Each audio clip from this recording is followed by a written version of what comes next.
Okay dear student, आज हम देखेंगे आप भी होगा गुणनफल।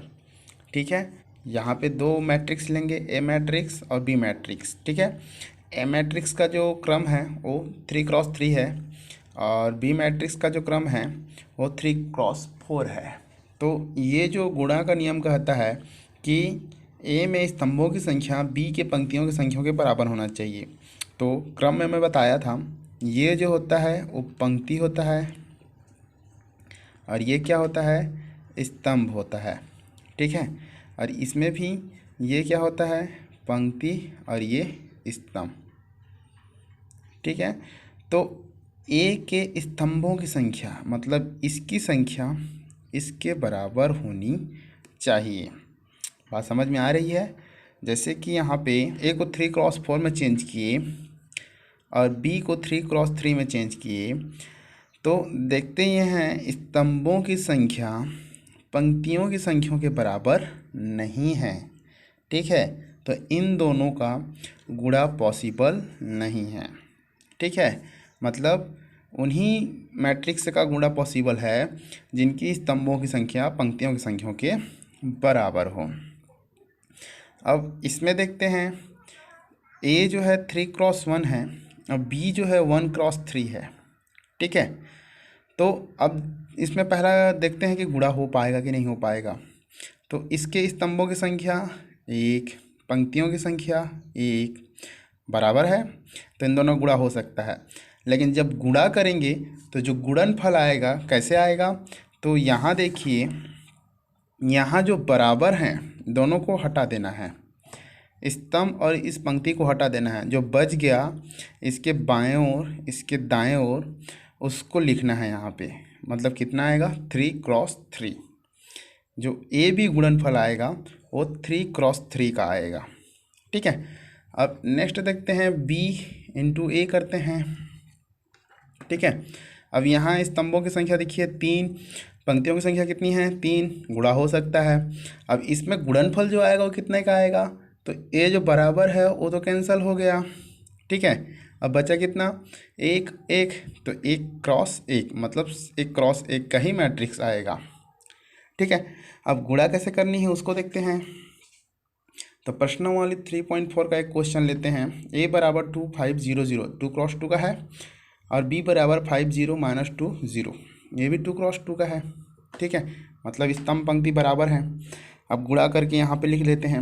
अब गुणा कैसे करनी है उसको देखिए, ये पहला पंक्ति है और ये कौन सी पंक्ति है, दूसरा पंक्ति है। ठीक है, और ये पहला स्तंभ है और ये दूसरा स्तंभ है।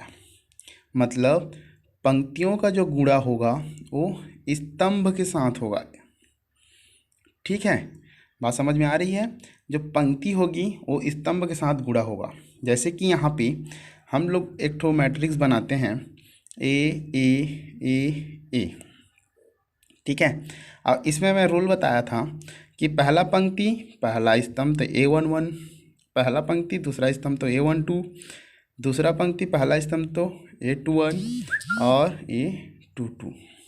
ठीक है, तो देखिए यहाँ पे पहला पंक्ति है पहला स्तंभ है तो A11 में ही लिखोगे। ठीक है, पहला पंक्ति है दूसरा स्तंभ है तो A12 यहाँ पे लिखाएगा वो। पहला पंक्ति पहला स्तंभ यहाँ लिखना, समझ में आ गया, और पहला पंक्ति दूसरा स्तंभ यहाँ लिखना है। अब यहाँ दूसरा पंक्ति को पहला स्तंभ से गुणा करेंगे तो दूसरा पंक्ति पहला स्तंभ यहाँ लिखाता है और दूसरा पंक्ति दूसरा स्तंभ यहाँ पे लिखते हैं। अब गुणा कैसे करनी है, तो देखिए पहला पंक्ति ये है और ये इसका पहला स्तंभ है, तो पंक्ति का स्तंभ से गुणा करेंगे तो पहली संख्या का गुणा पहली से और दूसरी संख्या का गुणा दूसरी से। जैसे कि यहाँ पे 2 का पहला संख्या है, यहाँ 5 पहला संख्या है, तो 2 5 6 10।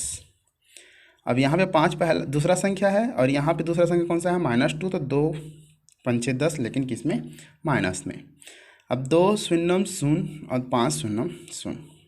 ठीक है, उसी प्रकार 0 0 है यहाँ पे, तो 0 5 6 0 मतलब पहली संख्या और ये पहली संख्या, दूसरा पंक्ति का पहली संख्या और पहला स्तंभ का पहली संख्या 5, तो 0 5 6 0 और 0 -2 जा 0। ठीक है, फिर 0 0 0 0 0 0। अब इसको सॉल्व करना है और इसको आंसर लिखना है।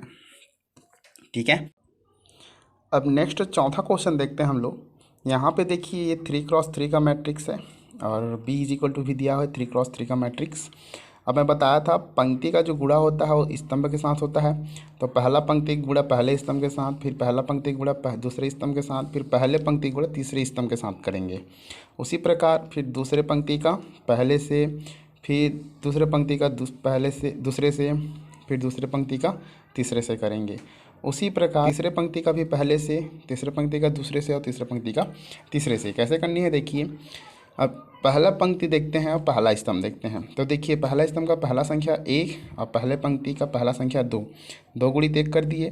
फिर यहाँ पे -1 था तो 3 था, तो 3 गुणित -1, फिर 4 × 0। अब ये पहला है तो A11 आना चाहिए था हमारा, तो A11 की जगह पे लिख दिए। ठीक है। फिर दूसरा गुणित दूसरा स्तंभ किए, दूसरा पहली संख्या से किए तो 2 गुणित 3 आया। ठीक है। फिर 3 गुणित 2 आया, फिर 4 गुणित 0 आया। फिर आगे देखते हैं तो 2 गुणित यहाँ पे 0 था पहला संख्या तो 0, 3 गुणित 1 आया। फिर 4 गुणित कितना आ गया 2 आया।